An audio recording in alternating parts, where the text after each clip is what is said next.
देखिए, बड़ी खबर यह है कि मुख्यमंत्री अरविंद केजरीवाल अभी से थोड़ी देर पहले तिहाड़ जेल से बाहर निकल चुके हैं। अभी 8 बज चुके हैं। हमारी जानकारी हमको है 6:45-7 बजे के आसपास अरविंद केजरीवाल 51 दिनों के बाद आखिरकार जेल से बाहर आए, सिर्फ चुनाव प्रचार करने के लिए। उनको कोई राहत नहीं है इस मामले में। जेल से बाहर निकले। शराब घोटाला मामले में अरविंद केजरीवाल को आज ही सुप्रीम कोर्ट ने 1 जून तक के लिए 1 जून अंतरिम जमानत दे दी है। लोकसभा चुनाव प्रचार करने के लिए अंतरिम जमानत के आदेश के साथ सुप्रीम कोर्ट ने कुछ शर्तें भी रखी हैं। ये सारी शर्तें मैं आपको बताऊंगा, जिनके मुताबिक, ध्यान से सुनिएगा, शर्तें क्या, कंडीशंस लगाई गई हैं। ऐसे ही नहीं छोड़ा अरविंद केजरीवाल को। अरविंद केजरीवाल किसी भी फाइल पर साइन नहीं कर सकते। सुनते रहिए। अरविंद केजरीवाल इस वक्त रोड शो रहा है। अरविंद केजरीवाल का आम आदमी पार्टी से जश्न के तौर पर बता रही है, लेकिन अरविंद केजरीवाल किसी भी फाइल पर साइन नहीं कर सकते, सरकारी कामकाज में दखल नहीं देंगे। और सुनेंगे आप, सीएम ऑफिस नहीं जा सकते अरविंद केजरीवाल, मुख्यमंत्री के दफ्तर सीएम ऑफिस नहीं जा सकते अरविंद केजरीवाल, दिल्ली सचिवालय में भी एंट्री नहीं होगी अरविंद केजरीवाल की, वो नहीं जा सकते वहां पर। शराब घोटाला मामले से जुड़ी फाइल वो नहीं देख सकते, किसी फाइल पर वो साइन नहीं कर सकते। कहने का मतलब ये, वो बतौर मुख्यमंत्री बाहर नहीं आ रहे हैं। इस बात को समझ लीजिए।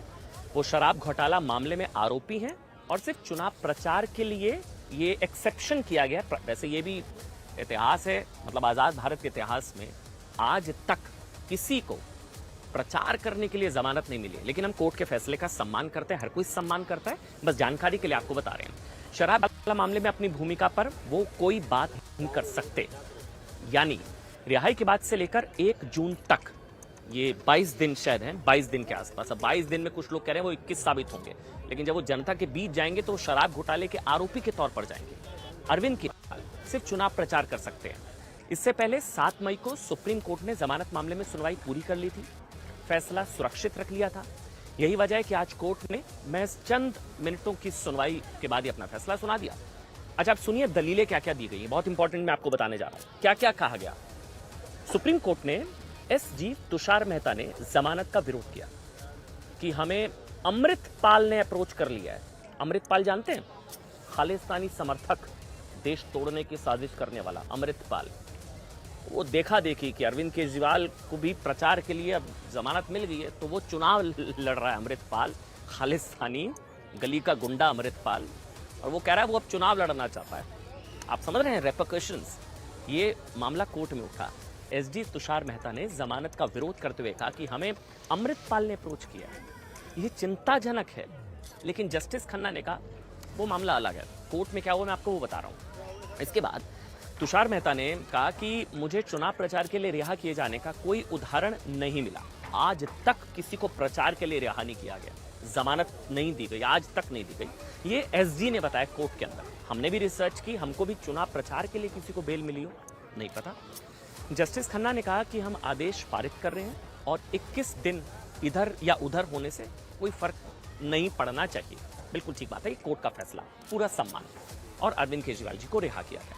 इस दौरान केजरीवाल की तरफ से पेश अभिषेक मनु सिंघवी ने भी 4 जून तक अंतरिम जमानत बढ़ाने की मांग की कि कम से कम 4 जून नतीजे आ जाए, पता लग जाए।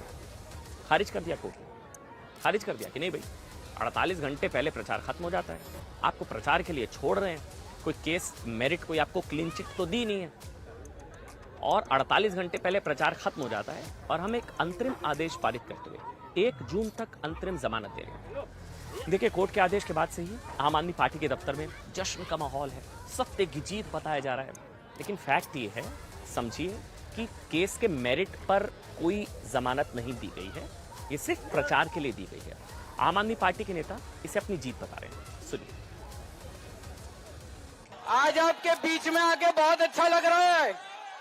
मैंने कहा था ना मैं जल्दी आऊंगा, मैंने कहा था ना जल्दी आऊंगा, आ गया। सबसे पहले मैं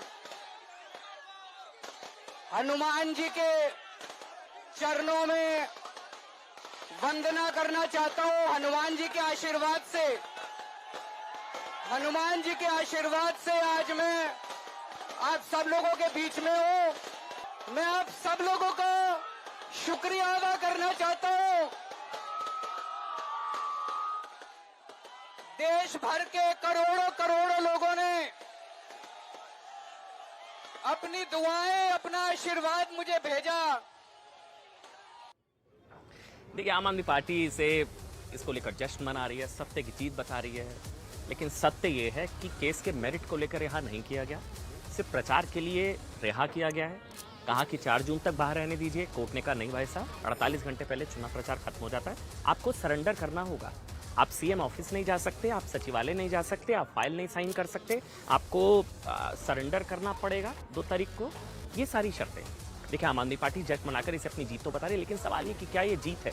मतलब आप लोग तय करिए, क्योंकि कोर्ट ने खुद साफ किया कि ये अंतरिम जमानत किसी कानूनी योग्यता यानी कि लीगल मेरिट के आधार पर नहीं, बल्कि सिर्फ चुनाव में प्रचार करने के लिए दी गई है।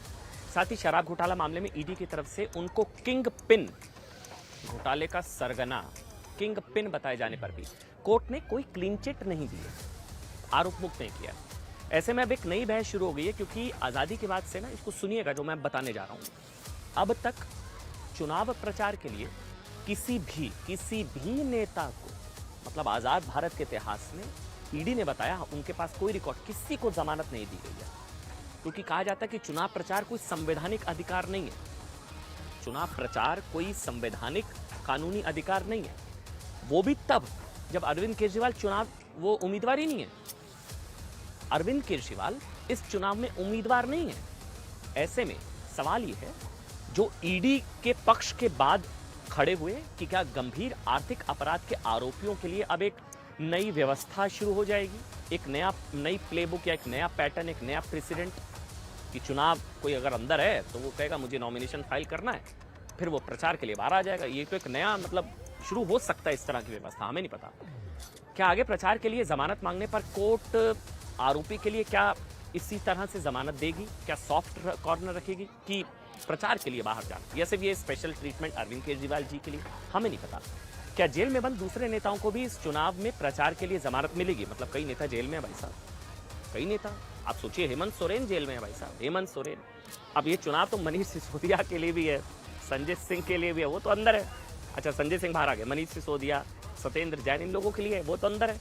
शिबू सोरेन, मतलब हेमंत सोरेन ने क्या गुनाह किया? फिर हेमंत सोरेन को भी तो चुनाव लड़ना है।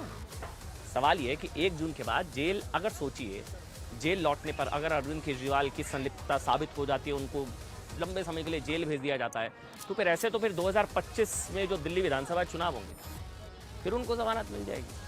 मतलब ये क्या नया एक प्रेसिडेंट अगर है तो उसका पूरा सम्मान। लेकिन बस जानकारी के लिए सवाल उठ रहे हैं कि क्या ऐसा अब हो जाएगा? देखिए, हम ऐसा इसलिए कह रहे हैं क्योंकि ईडी ने केजरीवाल की जमानत का विरोध करते हुए जो तर्क दिए थे उसमें भी ऐसी आशंका जताई गई थी और प्रचार के लिए जमानत को गलत परंपरा बताया गया। आंकड़े सुनिए। आंकड़े बताते हैं दिसंबर 2022 तक जेल में बंद अंडर ट्रायल कैदियों की संख्या कितनी है? 1.5 लाख।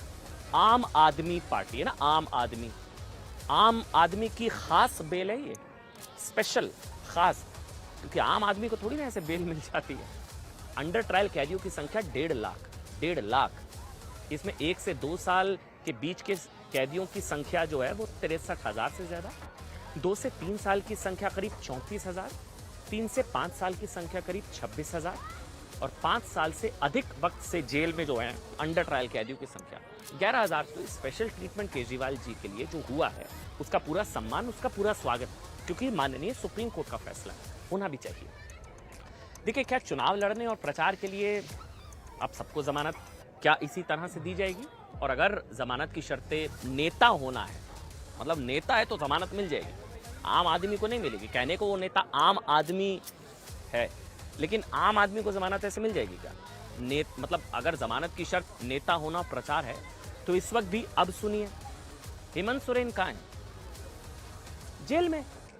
झारखंड के पूर्व सीएम हेमंत सोरेन कहाँ है? जेल में। दिल्ली के पूर्व जो deputy CM Manish Sisodia jail में, सत्येंद्र जैन जेल में, बीआरएस की नेता के कविता जेल में, सेंथिल बालाजी डीएमके के पूर्व मंत्री जेल में। तो इनको भी तो चुनाव लड़ना है ना। अब इनका क्या मतलब, इनको भी क्या फिर चुनाव लड़ने के लिए इसी तरह छोड़ दिया जाएगा प्रचार के लिए? क्योंकि ऐसा नहीं है, केजरीवाल भी चुनाव नहीं लड़ रहे, समय कई नेता जेल में बंद हैं। तो क्या यह माना जाए कि इन चुनावों में प्रचार के लिए उनको भी सुप्रीम कोर्ट से ऐसी राहत या जमानत वाली राहत मिल सकती है? ये जानकारी के लिए देखिए, केजरीवाल को सुप्रीम कोर्ट से अंतरिम जमानत मिलने के बाद ढेरों सवाल और बड़ी बहस छिड़ गई है देश में। बड़ी बहस कि आम आदमी और खास कानून सबके लिए बराबर है। कानून सबके लिए बराबर। चुनावी सीजन में नेता और आम आदमी का फर्क कानून के लिए अलग हो जाता है क्या? मतलब आदेश आने के बाद लोग अपने अपने तरीके से इसकी विवेचना कर रहे हैं। और इसका अंदाजा आप इस बात से भी लगा सकते हैं कि आदेश के फौरन बाद ही सोशल मीडिया प्लेटफॉर्म जो है ट्विटर, जो बाद में एक्स है, टॉप 10 ट्रेंडिंग सबसे ज्यादा टॉपिक इसी मतलब ट्वीट इसी से जुड़े रहे कि केजरीवाल को जमानत, अमृतपाल को मिलेगी राहत। मतलब केजरीवाल को जमानत मिल गई तो ऐसे तो फिर अमृतपाल खालिस्तानी गुंडा, खालिस्तानी जो है कुछ भी कह लीजिए उसको समर्थक, अमृतपाल देश तोड़ने की साजिश, अब उसको भी चुनाव लड़ना है भाई साहब। फिर अब तो अमृतपाल को भी चुनाव लड़ना है भाई साहब, जिसको बाहर आना है उसको चुनाव लड़ना है। इस दौरान बहस कोर्ट में आए एक नाम पर भी चलेगी। मैं फिर से इसका जिक्र कोर्ट में आया, मैं अपनी तरफ से नहीं कर रहा हूं। इसका जिक्र सॉलिसिटर जनरल तुषार मेहता ने किया। तुषार मेहता ने कोर्ट को चिंता जाहिर करते हुए बताया कि अब ये खालिस्तानी जो अमृतपाल है वो भी चुनाव लड़ना चाहता है। उसने अप्रोच किया भाई बेल के लिए। खालिस्तानी अमृतपाल इस वक्त असम के डिब्रूगढ़ जेल में एनएसए लगा हुआ है। एनएसए चुनाव लड़ना चाहता है भाई साहब, वो एनएसए लगा हुआ है उस पर। केजरीवाल जी को जमानत मिल सकती है प्रचार के लिए, तो फिर वो भी आ गया मैदान में। उसने चुनाव लड़ने के लिए पंजाब हरियाणा हाईकोर्ट 7 दिन की जो है रिहाई मांग ली है। हालांकि हाईकोर्ट ने उसकी अर्जी खारिज कर दी। चुनाव आयोग को जेल से नामांकन प्रक्रिया पूरी कराने को कहा है। सवाल यह है कि क्या अगर अमृतपाल हाईकोर्ट के फैसले के खिलाफ अगर सुप्रीम कोर्ट में अपील करता है तो सुप्रीम कोर्ट ने तो चुनाव प्रचार के लिए केजरीवाल जी को रिहा किया, चुनाव लड़ने और फिर प्रचार के लिए क्या उसको अंतरिम जमानत, या फिर सुप्रीम कोर्ट तब क्या करेगा हमें नहीं पता, क्योंकि अमृतपाल तो ऐसी मांग खुद के चुनाव के लिए करेगा। सवाल इसलिए भी क्योंकि ईडी ने सुप्रीम कोर्ट में केजरीवाल की जमानत का विरोध करते समय जो दलील दी उसमें भी कमोबेश ऐसी ही आशंका जाहिर की गई। सवाल उठते हैं, ध्यान से सुनिएगा एक एक सवाल, बहुत गंभीर विषय है। क्या एक राजनेता को आम आदमी की तुलना में स्पेशल ट्रीटमेंट मिल सकता है या कानून सबके लिए बराबर है? क्या एक राजनेता के पास सामान्य नागरिकों की तुलना में कोई विशेष अधिकार होते हैं? क्या सिर्फ चुनाव के कारण किसी को जमानत देना सही है प्रचार के लिए? और क्या इससे गलत परिपाटी कायम नहीं होगी? अब आगे अमृतपाल खालिस्तानी गुंडा वो कह रहा है मैं भी चुनाव लड़ूंगा भाई साहब। देखिए, कानून सबके लिए बराबर है, तो चुनावी सीजन में नेता और आम इंसान के लिए क्या ये अलग अलग हो सकते हैं? ये सवाल आपसे है। खासकर हमारे भारत में हर दूसरे महीने कहीं ना कहीं कोई चुनाव होते रहते हैं, तो क्या ऐसे में सिर्फ चुनाव के लिए नेता को आम आदमी की तुलना में स्पेशल ट्रीटमेंट मिल सकती है या छोड़ा जाना सही है? हर दूसरे महीने चुनाव है, ईडी क्या फिर मतलब ईडी एजेंसियां कार्रवाई ना करें फिर अंदर करेंगी? वो चुनाव लड़, हर दूसरे महीने चुनाव है। हालांकि लोकसभा चुनाव की बात हो रही है, वो 5 साल में एक बार आते हैं। इसी दौरान ईडी ने चुनावों की वजह से नामांकन का विरोध करते हुए कहा कि हर 6 महीने में, सुनिएगा इस तर्क को, अब किसानों को बुआई का सीजन आता है, तो क्या किसानों को इस आधार पर जमानत दी जा सकती है या उनके अधिकार कम है नेता से? नेता को चुनाव लड़ने का है, किसान को बुआई का नहीं है। देखिए, खैर केजरीवाल को मिली जमानत पर बहस के साथ ही एक बड़ा सवाल जमानत से हटकर, सुनिए, तानाशाही है मोदी सरकार, न्यायपालिका कॉम्प्रोमाइज है, बुरा हाल है। तानाशाही होती तो जमानत मिलती है ना? मोदी सरकार पर तानाशाही और आरोप लगाने के वालों के लिए मोदी सरकार में लोकतंत्र खतरे में डर दिखाया जाता है। न्यायपालिका कॉम्प्रोमाइज है, पक्षपात करने के आरोप लगाने वालों के लिए भी ना उम्मीद है। अब हम उम्मीद करते हैं कि अब सब कुछ बेहतर हो गया होगा, क्योंकि जिस देश में आपातकाल के दौरान ना जेल में बंद मौजूदा रक्षा मंत्री राजनाथ सिंह को अपनी मां के अंतिम संस्कार में शामिल होने के लिए राहत नहीं मिली थी, राजनाथ सिंह को अपनी मां के अंतिम संस्कार में शामिल होने के लिए राहत नहीं मिली, उस देश में भ्रष्टाचार, शराब घोटाले के आरोपी जेल में बंद अरविंद केजरीवाल को चुनाव प्रचार के लिए राहत मिल रही है। लेकिन तानाशाही अभी उस वक्त नहीं थी, अभी आज तानाशाही है कि प्रचार के लिए भी मिल जाती है जमानत। मतलब इससे बेहतर लोकतंत्र की आजादी कहां हो सकती है? और अब आगे बढ़ेंगे।